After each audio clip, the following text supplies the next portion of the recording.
Hey everyone! Welcome back to the channel. Today, we're talking about why you might want to think twice before buying an iPhone. Now, don't get me wrong, iPhones are great phones, but there are some solid reasons why they might not be the best choice for everyone. Let's dive in. First up, let's talk about the price. iPhones are expensive. Whether it's the latest model or even an older one, the cost can be way out of reach for many. You're paying a premium for the brand, and honestly, you can get a lot of similar features at a lower price with other brands. Number 2, limited customization. iPhones don't allow much room for personalizing the hardware or the software. You can't change the home screen layout as freely as you can on Android, and you're stuck with what Apple gives you. If you like to tweak and personalize your device, this might not be the phone for you.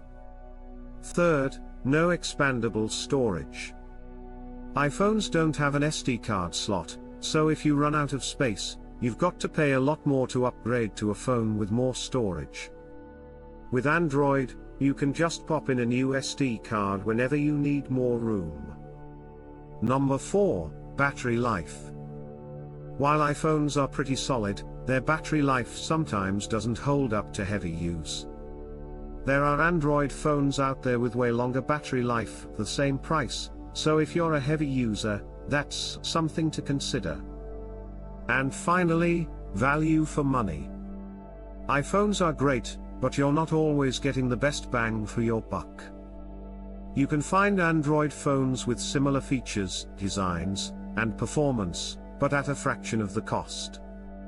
So, if you're looking to save some cash, Android might be the better choice. So there you have it, 5 reasons you might want to reconsider that iPhone purchase. It all comes down to your personal preferences and needs, but if you're on a budget or like more flexibility, there are plenty of other great options out there. Let me know what you think. Do you agree, or are you still Team iPhone? Drop your thoughts in the comments below, and don't forget to hit that like button if you found this helpful. Thanks for watching, and I'll catch you in the next one.